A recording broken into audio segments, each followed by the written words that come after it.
Hi, I'm Lisa Schneider-Cipriano with the Cowboy Lifestyle Network. Now, many of you know baseball player Rich Aurilia as an all-star shortstop for the San Francisco Giants. But did you also know that Rich is a father as well as an executive chef? That's right, Rich loves to cook. So much so that he is putting his own show right here on the Cowboy Lifestyle Network. Now, Rich, give us some history here. How did you get so involved in cooking? I think it started at an early age. When I was from the time I was an infant, you know, my mom and dad worked, and they had to find somebody to watch me. So they found our neighbor lady, an Italian immigrant.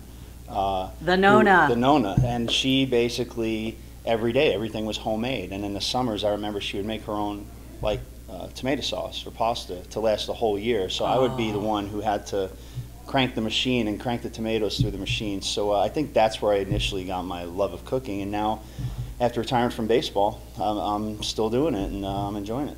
And you're very passionate about it, and I can't wait to show everybody all these different recipes that we're going to make. But what are we going to do today for our very first one? Well, we're doing a grilled marinated flank steak, and we're making a salsa verde that will go on top of the flank steak once it's done off the grill. Yum. Okay, let's get started.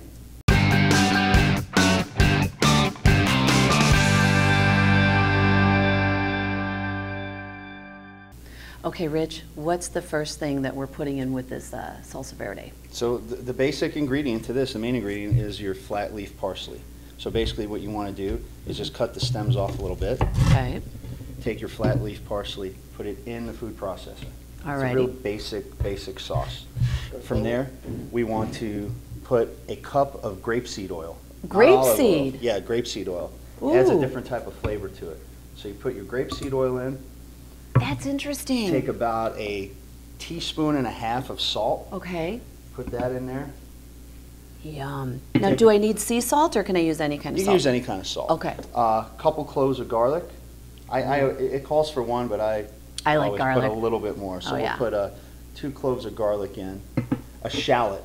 Ooh, okay. Which is basically a combination kind of onion and garlic together. It's kind of a hybrid type thing. And then you need the zest and juice of 1 lemon. Oh. So I got this little microplane zester that you just kind of grate the zest down. And you don't want to go too far down, because then you get the bitter part. The skin is where all the flavor and the acid is.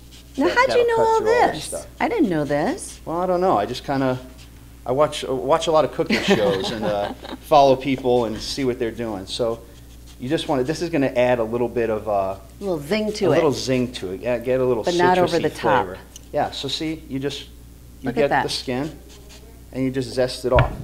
Here, let's show everybody that. Look at that. Okay. So you take this lemon zest right here, add it into your food processor. Oh, it smells so good. Slice your lemon and add the juice of 1 lemon. So I'm going to try not to get the seeds in here, which is why I'm doing it over my hand. I can't wait to taste this. So you just squeeze it in there. Oh, look at that. All fresh. Now, So there's half of one. Do I need to buy organic to make this? You know, organic is always going to be healthier, a little more expensive. Okay. But, you know, I personally, I like to go to the Mexican ranch market to get a lot of my produce. Because 1, it's pretty fresh, brought in from Mexico mostly, and 2, the pricing is great there, and you can pretty much find whatever you want at that place. Let's put our lid on right here, and here we go.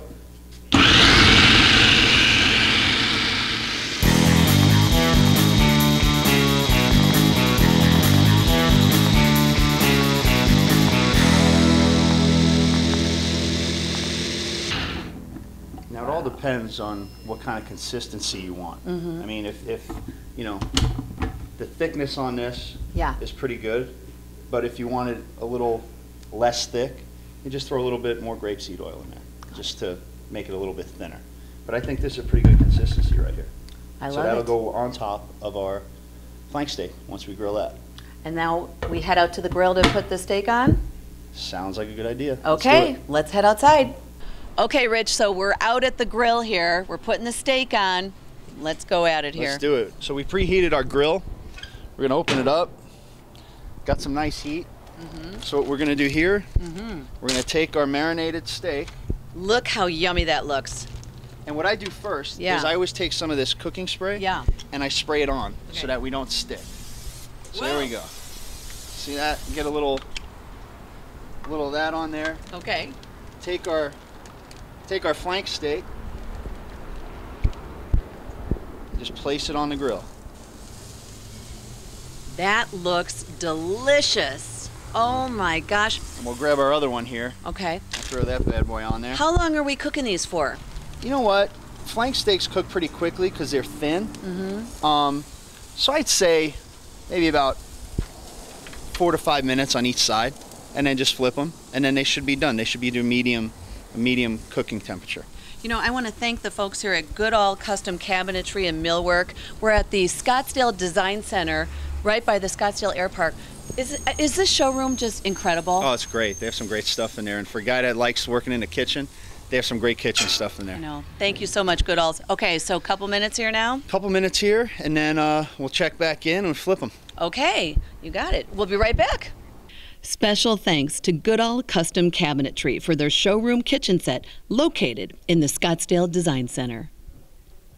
Okay, you know what? We're going to check on the steak, and while we do, I think we have some footage of the marinade and what went into it. So let's take a look at the steak here while we're working on that.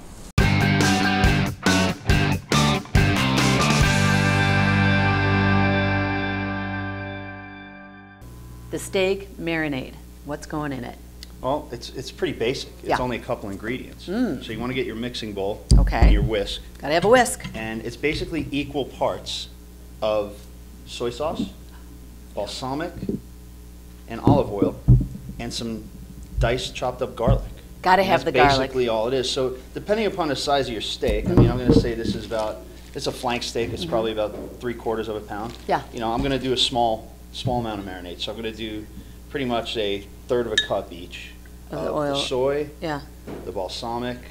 I love this combo. This is going to And be the olive so delicious. And in fact, okay, for the viewers, I cheated. I did sample it beforehand, and it is awesome. So I can't wait for you guys to try this at home because it is so good. Okay, so here's the balsamic. Balsamic. Okay. So it kind of gives you like the salty, the sweet, the savory type flavor that you want to get into your meat. And you know, normally I marinate it anywhere between an hour and a couple hours.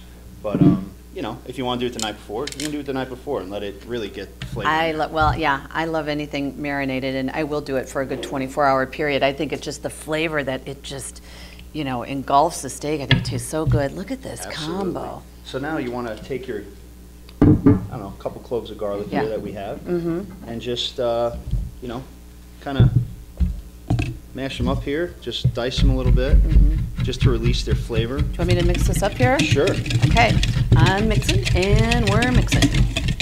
Do I get to do a little dance here while I'm doing this? Absolutely. Okay, a little you shake, get the right shake, beat going, right rhythm.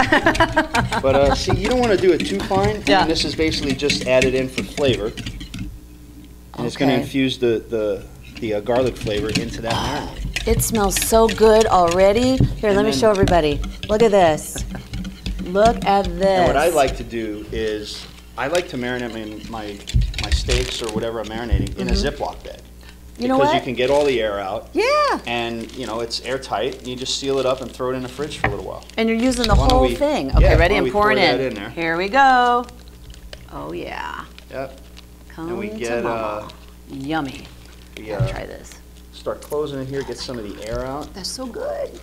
I love it. Get some of the air out, and then that's our deal. And then just put it in the fridge for an hour or so? Kind of get it in the fridge for a little while, and you know, make sure it's all evenly distributed.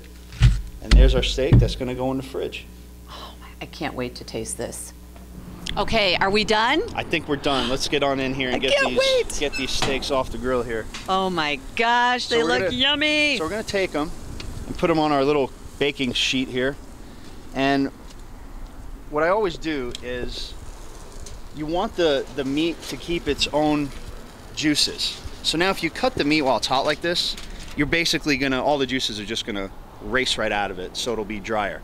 So what you wanna do is, and you keep the cooking process going, you wanna foil it, kind of tent it over here. Okay. And That'll keep our heat in. Seal the juices. Seal the juices in. And then we let it sit for about 5 minutes. And then that's when we go in and slice it. And then we're ready to eat. Okay, so now we're going to prepare our final dish, putting it all together. Absolutely. Okay, back into the kitchen. All right, let's go. Here we go. Okay, Rich, the steak is done. Time to carve it.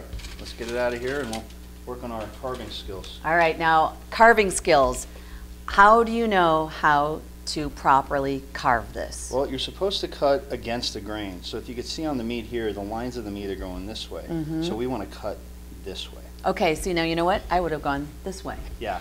So I don't know why. That's just what they say to do, whoever they are. But that's what I'm going to do. Okay.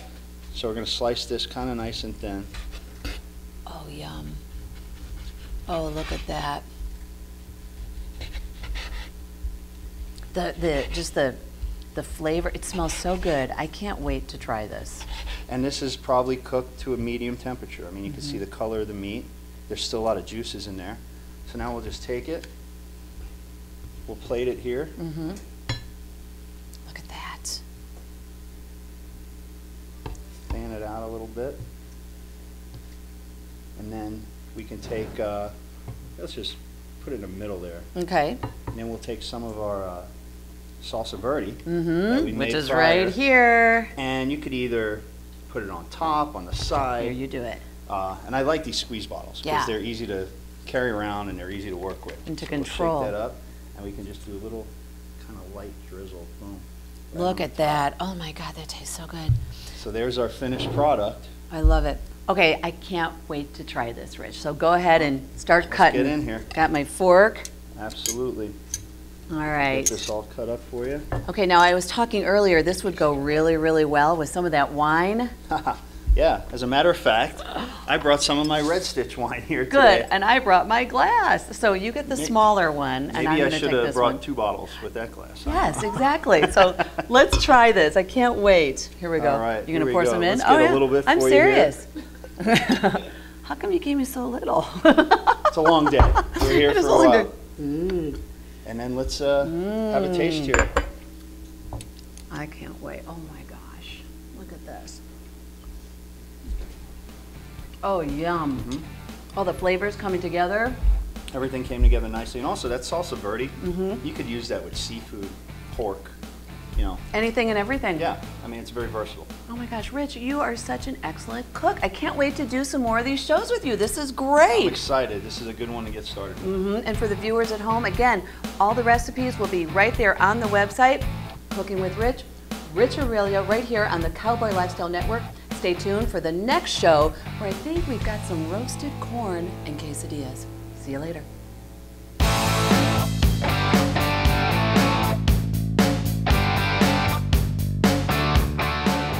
Nothing complements these dishes more than a glass of Red Stitch wine.